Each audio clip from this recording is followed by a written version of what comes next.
So we are in Shana Rabbah going into Shmini Atzeres, Simchas Torah. So whoever wants to, just to have a little food for thought, dial into where it's at, where's the sensitivity of the Yom Tov. So we're talking about the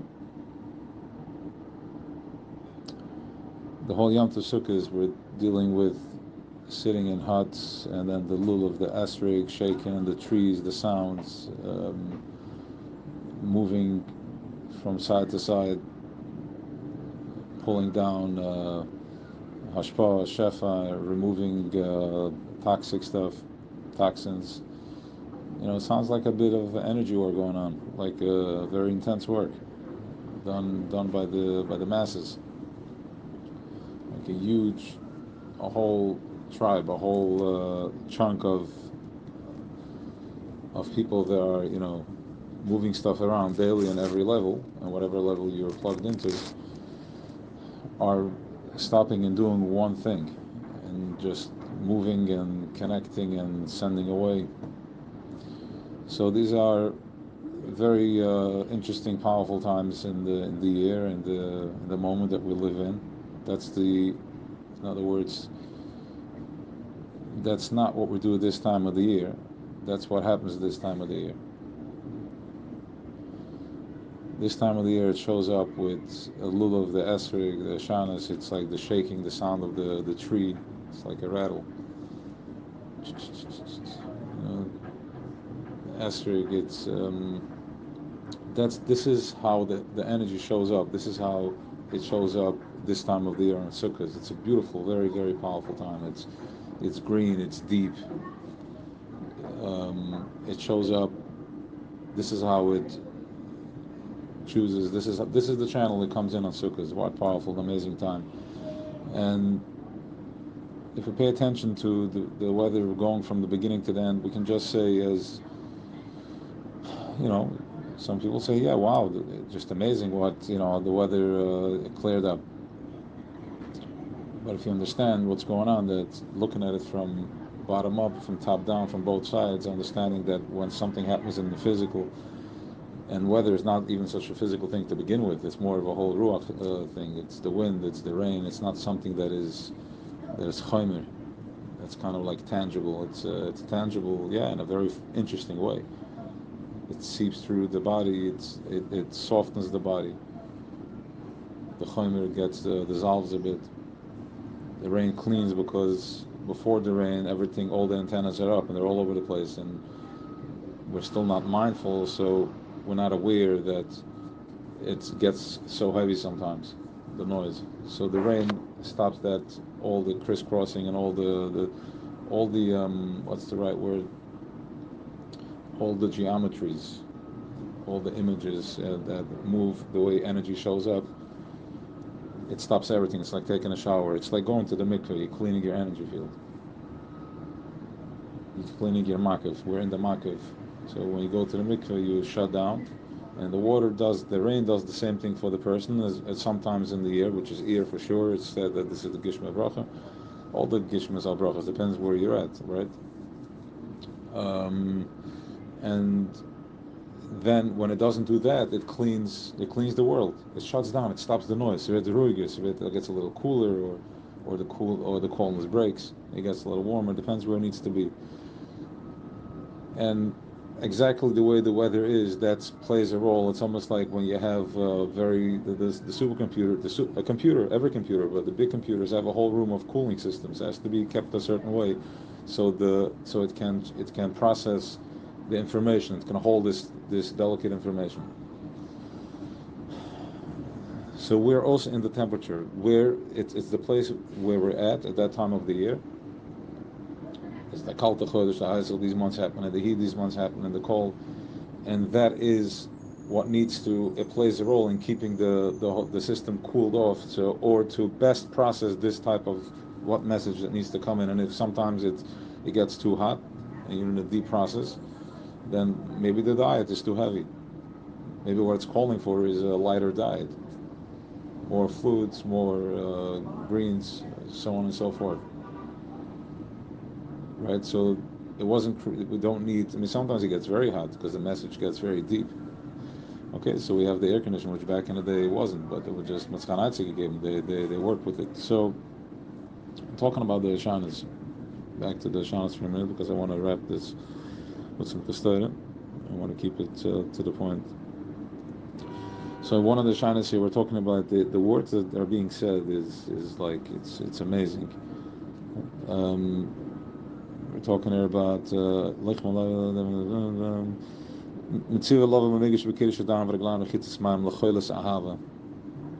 he gave a command to washing the hand and the feet when you come in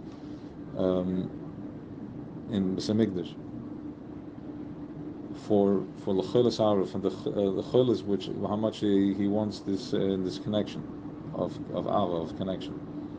So when you go into your Besamikdash and then you wash your hands, keep your hands clean. What is it? What does it do when you wash your hands? What's the whole thing? Once again, it's your hands are plugged in, and the same way your brain thinks, your hands also do, and they also receive, because they are out there. They're receiving. It's like a sensor of certain animals that have the sensor of the tongue, like those that sing. They have different ways. This is the hands. They're the sensors. They go out in this particular case. So as you want to go from one to the other to eat, so you clean your hands. So you clean that chunk of energy off, so you can be more sensitive to receiving, or to where it's at, to detect where it's at. When they cross through the Yarden, the Wasser hat sich zerschnitten. What does that mean? Because Maim goes in every level. It's also Maim Rabim, which is the Dagas Apanos and all that. If you choose to go through the Yarden, if you choose to walk through, it's going to split for you. That's what it's saying over here. Hoy Shaina. And Hoy Shaina is screaming out from the Tifnish, from the hearts. It's a sound. It's a Hoy Shaina. That's what's brought down on the Swarm.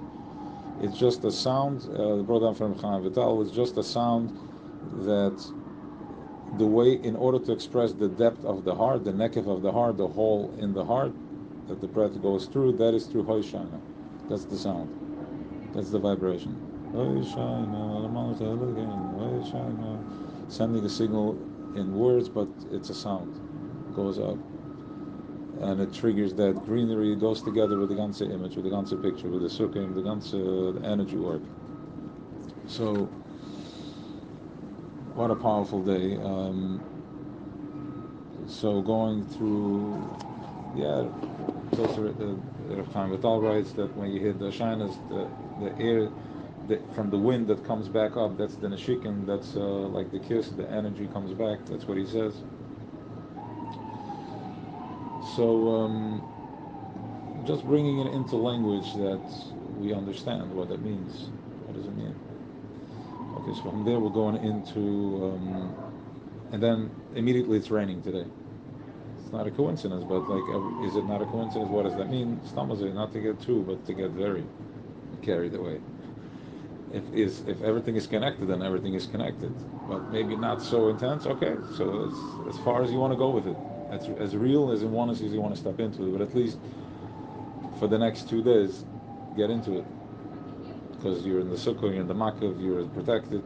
Now bringing it into Simchas Torah, which is Matans Mida Torah. Ultimately, after the whole avodah, it comes down to it's a process of elimination. We started from the top down. We're bringing down this oil. Now we're getting into our sense of self, Yechida, Shebenefesh, and it's like, who am I?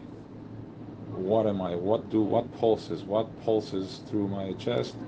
Torah, and this is who I am. It's from that consciousness, and from that place, you dance with the Torah. Tzigemacht. It does not matter. The Torah is not being matantish with the Torah often at heights. It's Tzigemacht. Doesn't matter where today's the Simchas Torah is for all, because ultimately wherever you are you're on your journey. That's not where you're stuck. That's your journey. That doesn't define who you are. That just says finally that you know what you need to do, and you can choose where you want to go with it. So Shmini Atzeres, Simchas Torah. So we're dancing Matans Mida Torah because of just the Torah Magatir Zibmu, You walk around. There are 7 akafas, 7 times 3 or whatever it is. But it's 7. That is for the 7 midas. Each midah, chesed, gur, teferes. Look how real this gets. Like, what am I really doing over here? We're walking around the bima, and what's the purpose? Because I am working on the midas. It's almost like you know, different breaths will take you in different 3 and 4 different codes. Will take you to a different place, different way of opening the block, the doors that are closed, opening up the channels. Walking around the bima does that. It opens up the channels. We're working on the chesed, the gur, the teferes, and on the 7 midas. And the Rebbe says, Chabad, Chassidus says, Simchas Torah is not even a mitzvah, it's like it's a minig. It's something that we do.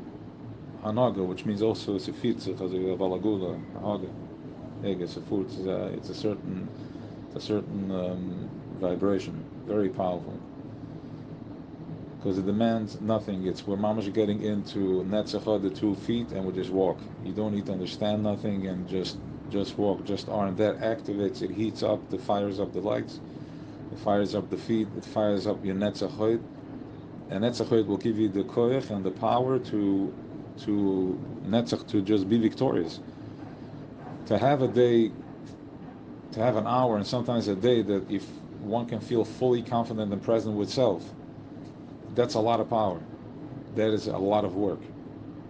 To be present for one day. Imagine you have to hold your back, sit up straight with your back straight. How long can you do that before you start collapsing? Realizing that you're collapsing, and then at some point you don't even know, because you can't hold. So too, it's hard to be present all day, not to get triggered, not to feel like a victim, not to get angry. Cheshbon is to receive, to create and send out. It's the same thing. Whatever you're thinking, you're creating. That's your reality. And how many people are you going to pull into your reality? And how many people are going to go to that reality? So anyways, that's a separate thing. Just putting it out there so you understand that it exists. So, Simchas Torah, dancing with the Torah just because, and you have to say l'chaim. And don't be childish that you're getting drunk and you're opening up your heart. You don't have to go crazy. You have to go very crazy, but with a seder. So you drink and you allow it to drink some water with that. You allow it to integrate, to open up. And once that is, you go for more. You can make kiddush on and then just go slowly from there. But anyways, I'm just sharing tips from the people that know how to drink, because here they know how to drink. It's an art. It's not really a malacha. If you turn it into malacha, that's the problem. It has to be smooth. So, Ruach HaKodesh Olav Il. We're talking about Ruach HaKodesh. All your thoughts are going to be channeled through Ruach HaKodesh, the Heilige Spirit, the Heilige Wind. Now the wind is sometimes noisy, it's unfiltered, it's staticky, it's in separation. But this is with Ruach HaKodesh, which is the Holy Spirit. And this is only positive. This gives you the power to channel, to process, to activate positive energy, like an igniter in your head, the back of the head. So we'll go through the first half of the Yom Tov, we're processing the head, Rosh Hashanah, Yom Kippur, the body, the nefesh, and then Sukkot, we're going in the whole Makkah, and then we're activating the legs from bottom up, and by the time you walk out, there is no excuses why you can't march forward full of power into who you are, which is ultimately everything and anything is your success, your connection with your family. Whatever family is, and there's levels. Some we have to love just because. That's the netzach. No thinking. There's no rationale to it. And by doing the akafas, walking around celebrating with Simchas Torah and Simchas Torah, that will give you the power to hold that, to be in connection, to be in love just because, for no reason. And sometimes the reason is the complete opposite. It triggers. because when you take it up to the heart center, to your inner child, no, there's resistance. I don't want to be in connection with that, so you have to go back to your legs, and of course, with it has to be done responsibly. It's not talking about just being a shmatin, but just giving you the concepts, you understand. So from there we have, I don't remember where we gehalten, but we were going through from the legs. We activated the head, plain love, loving for no reason. Then we have, I don't remember the side there, but then you have the love for a reason, real connection from the heart. And then there's the intellect. Okay. It is what it is. I think I wanted to elaborate on it more, but this is it. This is it for now. So have an awesome Yom Tov. Keep moving. Be happy, seriously happy, whatever that means. As innocent as it's not easy to be happy. It's a tough avoid. The Sukkot is not easy. The first couple of days are not easy. It's fighting you, because it's a real process. It's not just it's really there we're doing the work, so you're in the work, so you're feeling the resistance, because it's here to teach you something. It's here to bring tshuva. It's here to bring you back into your center, into your presence. It's to who you really are. So the rain. So now we're get today all with the water. We'll finish up with that. The ganze Shana is with the water. The Nachal, we're asking for water today, up and water down. They keep going with the water. Mayim, shoy, mayim. And immediately the rain comes, and it was just like a soft rain today. Tomorrow we're going to bench Geshem. We know what Geshem is. If it rains down here, it rains everywhere. It doesn't just start here. Everything. It goes in from nothing to something to something. It's a gas. It's a this. I get it. It's an energy. And then over here magically it turns into water, because we are in time and space. It shows up as water. That means that he's cleaning. The energies are getting cleaned. We're asking for Geshem. So even if it rains or it doesn't rain, it's there. It's happening in your machshava. And then if it physically comes down, then wow, how close are we to get what you ask for? Even if it's not so personal to you, but because it's a global thing, so it doesn't rain, it does rain. But it just shows where it's at, where I need to be for my own personal, where I need to, not my needs, rather for what I need to do to accomplish, to become what I need to become. So it's not still an ego, but it's not, you're taking out the unhealthy connection from it. You're doing it from the intellect, not from a connection, unhealthy connection.